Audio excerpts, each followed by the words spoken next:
Hello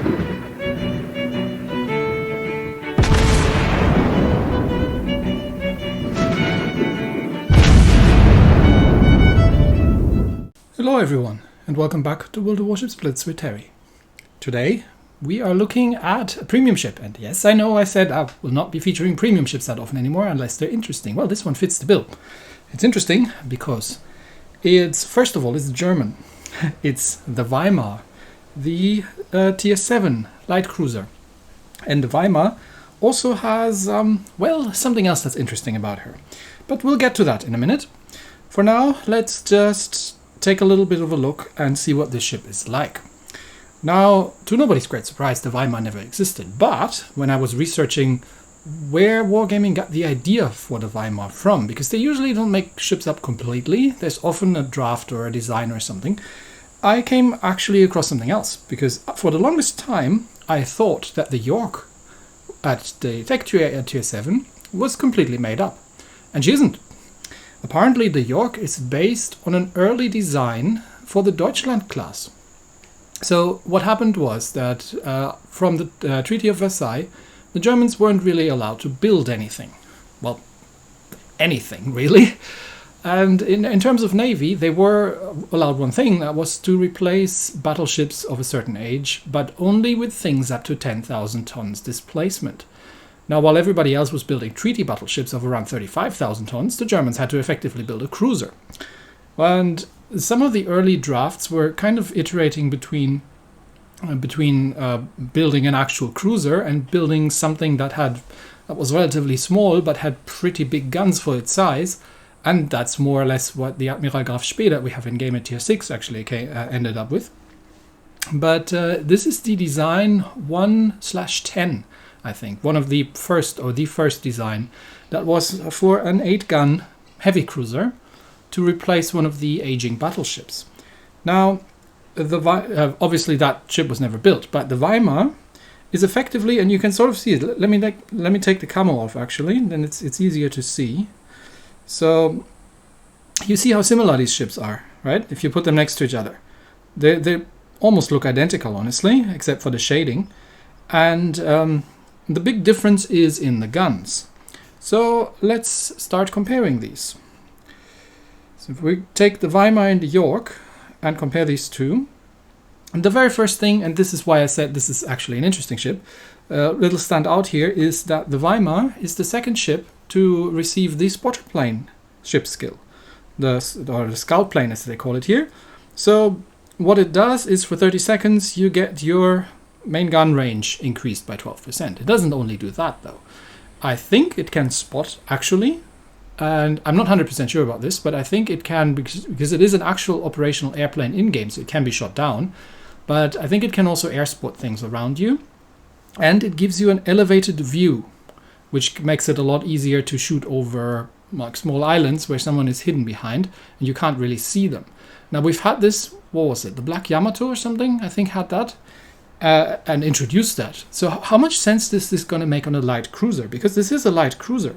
So we're going over here. We see that the York and the Weimar have very, very similar hulls and are sort of comparable. The Weimar is a bit less maneuverable than the York, but it's not a massive difference. The guns is where it really stands, because while the York has 210mm guns, and this is a very unusual caliber, and is the only ship in the German tech tree line where you would actually, or I think in the German line period, where you would prefer to fire high explosive most of the time. The Weimar is very much not that sort of ship, because she gets what is, for all intents and purposes, the Nürnberg's guns, or the Mainz guns at Tier 8. So these are 150mm German guns, and they're pretty good. And she gets 12 of them, because it's a 4-turret layout, so instead of getting the 4 twins of the 210mm, we get 4 triplets of the 150s. Torpedo tubes are identical between York and Weimar once again, so we do get the 12 torpedoes and with a relatively short range and relatively slow. The AA, for all intents and purposes, is the same as well, and so is the concealment really. So There is a Tier 7 Premium light cruiser, an existing Tier 7 Premium light cruiser on the German line, and that's the München. Weimar, by the way, being named after the German city. So if we compare the Weimar and the München, because that is also a light cruiser, let's take a very quick look at that. The München is more like a pocket mines, really. She does get the rapid reload and the defensive AA and obviously the sonar. But the München is more like really a very, very lightly armored cruiser, whereas the Weimar was this sort of compromise battleship replacement hull that you also find on the York, which isn't quite a hipper, but is definitely sturdier than a Nürnberg. The München is more maneuverable, and while she only gets 8 guns, but in the same layout, the guns are actually slightly better on the armor piercing and have slightly better range and obviously a much faster reload. The torpedoes, on the other hand, she only gets 2 quadruplets on the München, whereas the Weimar has the full set of 12. And they reload faster on the Weimar as well. The AA on the Weimar is actually slightly better than on the München if you don't count the defensive AA skill, but it's still not going to be an AA cruiser. And the München has the better concealment, giving her that one. So, I said these were the Nürnberg's guns, so let's have a look at that actually, and see if that holds true. Well, not quite. The Nürnberg's guns are actually better. They have a better range and do more damage. And the Nürnberg's guns are excellent, but she only gets 9 of them, and the Nürnberg is an extremely light cruiser, whereas the Weimar is not. But the torpedo loadout, once again, is the complete same as you have on the York and on the Nürnberg. So, where does that position this ship? Well, you can, for the elite bonus, choose between the cruiser modernization, which gives you some AA damage, which nobody really needs. So I'm going to go with the elite gun operator, which makes our guns turn faster and reload attack faster. And then it's my standard mid-tier German light cruiser setup, or heavy cruiser even setup. It's the main battery mod 2, because the German turrets seem to be reasonably sturdy. And then it's double steering in the other 2. And that gets us down to a turn time of a very, very reasonable 7 seconds, and gets the gun reload down to 7.5 seconds on the Weimar with 12 guns. Whereas the München has just under 6. So it's not such a huge difference, but you get a lot more guns on this ship. And yeah, that means I play this ship reasonably like I would play a German heavy cruiser. See, you can't really tank a lot, obviously, but you have some resilience and you can do the occasional torpedo rush in these things. Plus, you've got a full barrage of rapid firing 150mm German guns. So, Commander, given that there's no skill for the float plane, all that leaves us with is the sonar. I have the battlefield support, which is kind of what you would play on some of the other ships, which have both sonar and the defensive AA. Don't really need it here, but I'll take the extra sonar and obviously the recon and surveillance skill to go with that. Other than that, it's more of a destroyer setup almost, I would say, with a daredevil skill, and I would use fully prepared. And I would probably also take adrenaline rush on these ships as well, on that skill. Right, what have we not looked at yet? The camouflage. So the ship comes from, I think it comes in a bundle. It probably comes in a crate, but it also comes in a bundle. I haven't looked at the bundle because on press I can't see it because I already have the ship, obviously. But oftentimes the bundles are coming with the historical camo. So in this case, I have actually used the historical camouflage, which gives us main battery range, torpedo range, traverse, and surface detection. All good stuff. So with the camo and with the spotter plane, the range is actually pretty decent on this ship. Right. All right. I think we have covered all the basics. So let's get into some gameplay, and you can decide if this is a ship that you kind of want to have. We're playing our first battle in domination on Haven, and we are top tier by the looks of it. So we're up against Nagato, King George, Lyon, a Molotov, a Dallas, and a Westeros. So let's go. We are reasonably quick, not as quick as the München, I think, but still reasonably quick and maneuverable in this thing. So we are playing, in absence of anything else, the destroyer role. I'm intentionally not counting the carrier. You actually start out with the high explosive preloaded, and I would thoroughly recommend not using that. The high explosive is dreadful, honestly. You're not going to get any penetrations on anything. 4% fire chance isn't great. And most of the time, the armor piercing, even at longer range against battleship superstructures or bow and stern, will actually do a decent amount of enough amount of damage that it's better than using the high explosive shells. And against everything else, obviously, you want to be firing armor piercing anyway. So we'll be heading over into DCAP. We are being followed by 2 of our battleships, and then we'll be heading over into sea and check what's coming up there. 3 float planes is a very generous loadout. I think they did have like a 90-second cooldown, so you kind of have to use them not too late, because otherwise you don't get to use all your charges. So don't be thrifty with those, and you can always use them easily. There's nothing coming around in sea so far. Normally there should be something coming about between these islands where I'm heading towards. Okay, it looks like the enemy team is concentrating, but we are holding B, which is very surprising on this map. And by the looks of it, no one is here. So yeah, it looks like our T-61 has paid very dearly for that, though, which is what I would expect. So he's on very low health, but and we're now losing B-Cap. See, this is why you don't want to go into B-Cap early in the game. So it doesn't really help. But I can get my float plane up and see if I can get that cruiser into range. And there we go. What is that? Oh, it's the Molotov. So there you see the 2 benefits of having that float plane. A, you have more range, but also B, you can actually see what you're shooting at, even if it's behind an island that you actually can lob shells across. It just takes a little bit of getting used to from that elevated position to be able to get your shells on target. But with a light cruiser, that isn't so much of an issue because you're reasonably quick to, reload and get another shot at. Okay, so the Molotov is trying to return the favor, but I am keeping my distance here from these battleships. I just want to get that Molotov killed, so that should be the end of the Molotov, and then we can start working on the other guys. Okay, Molotov gone, and who do we have next? Yep, I am attracting fire from the Lion, but I mean the safest place from a Lion at this distance is right in front of his guns. Now I am switching to the high explosive, just to try it out a bit. But look at the damage that I'm doing with the armor piercing, and then compare that to what I'm doing with the high explosive, and it's not going to be a huge amount. So if I can actually hit the Lion, but I think I've gotten too far, so I may as well just go back to the armor piercing, because there is a destroyer coming around here, chasing after our Dunkirk, who seems to be in reverse, trying to avoid being torpedoed by that Vestros. So we are going to get over there and help a little bit if we can. Let's see if we can get him killed before he can get his torpedoes away. But I mean, it's a Swedish destroyer. It's not doing a huge amount of damage. So unless the Dunkirk is actually on fire or in permafire, and there the Vestros is dead.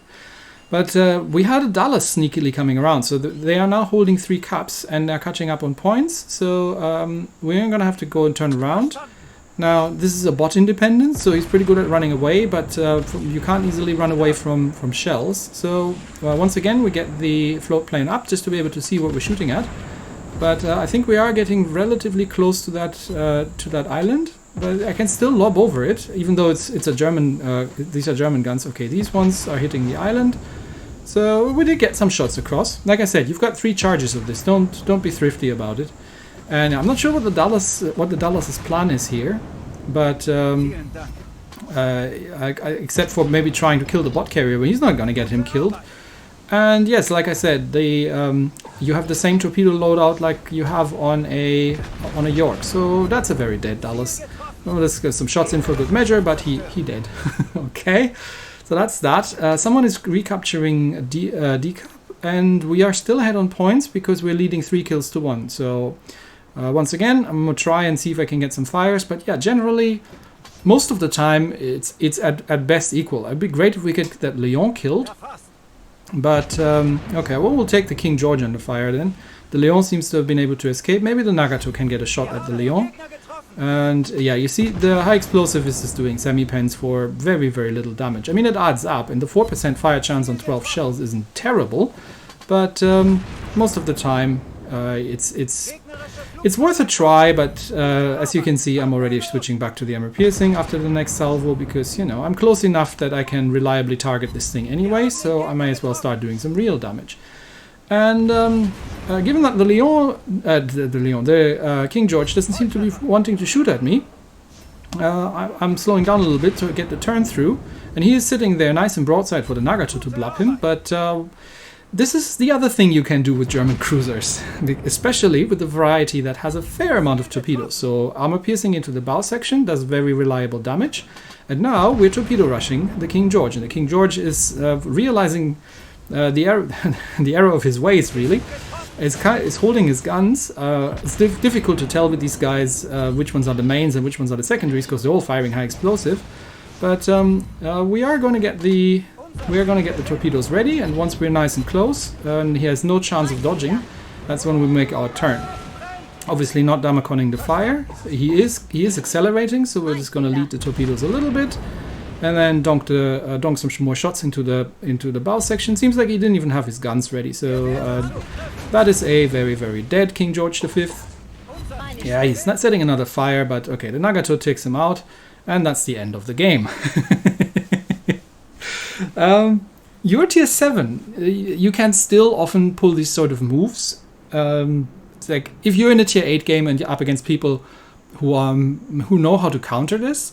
Like, how do you counter this in a battleship? Well, put a full forward, load the armor piercing, and get out of my torpedo range, because it's not that great. But yeah, we've done an easy 76,000 points of damage in this ship. So let's go and do it again. In the second game, it's I think almost flat out tier 7 game, and we're up against another King George, a Florida, Algerie, New Orleans, Scorner, Jervis, and another Scorner. So lots of destroyers out there. And off we go. Yeah, the destroyers and maybe the Florida are probably going to be somewhat problematic. But once again, we're playing domination. And mid-tier battles, you know, can turn out either way. We do have an Ismail, who is the lonely tier 6 in the game. But the Ismail is, I think, a pretty good battleship from what I remember. So now just comes the big decision, left or right. What you want to avoid is lemming trains on this. And once again, obviously, the first step is to switch over to armor piercing. What you want to avoid is the lemming trains on these sort of scenarios. There is a Brooklyn and the Yudachi on that side, given that the Yudachi has deep water torpedoes and is going to be relatively helpless against other destroyers. I am going to turn this way. And it seems we're going to get a battleship as well. The Brooklyn looks like he might change his mind and actually go more middle. And the other three are going left. I'm not sure if the destroyer on our side there is AFK or just doing strange maneuvers. It seems to have moved, but, well, you never know. Anyway, let's focus on the side of the battle we can actually impact. So we are relatively well distributed. I'm not going to go out too far. Just such that I can come back and help out on the other side if that becomes necessary. Brooklyn, obviously, Brooklyn seems to be feeling very brave, but Brooklyn obviously pretty useful as well against destroyers. So we'll see what we can spot. And the Yudachi, I'm not sure what the Yudachi is doing. It'd be great if he could spot, because I'm pretty sure the Yudachi could outspot pretty much. Oh, I think he's torpedoing. Blind torping in the Yudachi, I would personally not, because it has a very, very long reload. And your chances, and it's even 3 sets, so he's even used the booster. Okay, so these are all going to miss. There is an Algerie, who's now going to come under concentrated fire from both me and Brooklyn. And Yudachi is smoking up, so he's not going to see him either. There's another smoke over there, which seems to be moving. Oh yeah, there's a Jervis, but I don't have angles at him, so let's try to kill the Algerie first, because he's the bigger threat for our destroyer. And this might be everything, so they might be focusing hard on the other side. So I'm just going to grab the cup, honestly, and then head... okay, Brooklyn takes out Algerie. So now we're just going to be focusing on that Jervis over there. Yeah, I'm just going to grab C cup, and then I'm going to head back and try to help out, because not sure... I think our destroyer is either AFK or not very brave on that side, so Not quite sure what's going down there, but I'm just going to turn here. I'm going to get the spotter plane up just to get a bit of extended range while I'm turning around. After I'm going to have that cap, and yeah, just land some nice shots into the Jervis, who is very alone and up against and run out of friends. And you've just seen the spotter plane passing by there. So it's really an actual plane that's flying around there. So Jervis obviously has smoked up again. So I'm just going to get some blind shots out into his smoke. But I'm sure that Battleship, Yudachi, what was that? Oh, that's the Ismail. That the Ismail, Yudachi, and Brooklyn between themselves can sort that out. Now there is a battleship over there that I can start taking under fire. And by the looks of it, our team is not able to hold on to onto B Cup. That's the Florida, but the Florida is heading out down the other way, so I am going to have to chase after him. I'm able to land a couple of shots, and once again I don't think I can lob that one. Once again, the armor piercing actually does a really reasonable job. So I could chase into A, but it looks like the Florida is steaming, is going and steaming. Oh, and there's the Scorner. Okay, so I need to take care of that Scorner over there, Hydra up in case it's got torps out, such that we're not losing the Ismail, although the Scorner, if he gets a perma-flood, maybe. Okay, Brooklyn has killed the Jervis. The Yudachi is pretty much out of the game for the next 2 minutes or so, because he's way too far away. Florida has taken out the Nagato, and we're just pushing the Scorner off. So at this point, it's 2-on-2. We are leading in caps, but B Cup is lost, and that cruiser, even though he's taken out the King George, that cruiser is dead. Yeah, the Scorner takes out the shores. So what I'm gonna do is there's Florida. So I'm going to torpedo rush Florida and see if I can take out Scorner in the meantime, and then hope that my team can mop this up. And ideally, it's 2 for 1. So let's see if we can, because they're gonna recap. I mean, we are ahead on points. We could play this defensively, but I'm too committed at this point, and I do need to keep the Scorner away and wait for the rest of my team to come back and do something. And there's 2 minutes left. I'm not sure that Yudachi can do very much still at this point. So that should be the end of the Scorner. Yes, it is. There are a bunch of Scorner torps. I'll take those. That's why I haven't Damacon the fire, so I can Damacon the flood. One heal up. Florida shots out, so that's the first set of torpedoes. I am going to get hammered from the other side. But I want to see if I can take the Florida down with me, and because that should be gain. If I can manage that, we're 1 ship ahead at this point.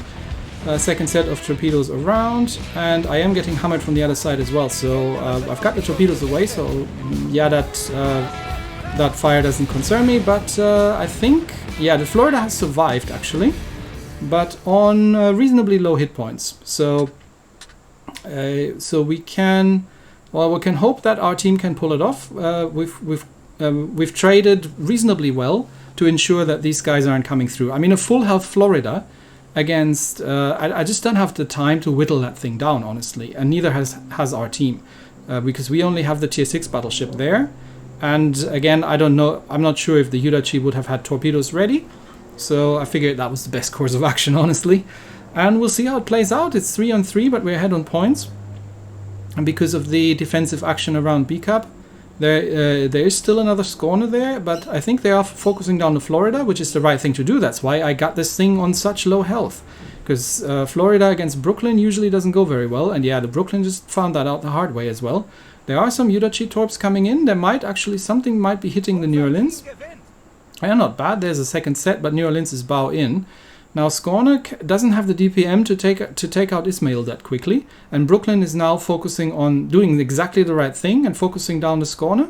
We're still 1 ship, yeah, nice, and the Ismail takes out the Scorner. That is 3-on-1, takes a flood for that, and we might lose Brooklyn, but we're far ahead we're far enough ahead on points that we can make this happen. So wasn't all in vain. Florida was my biggest concern here, that because a full health Florida with a competent player is not something you get burned down in 2 minutes that easily, especially if it's allowed to shoot back at you.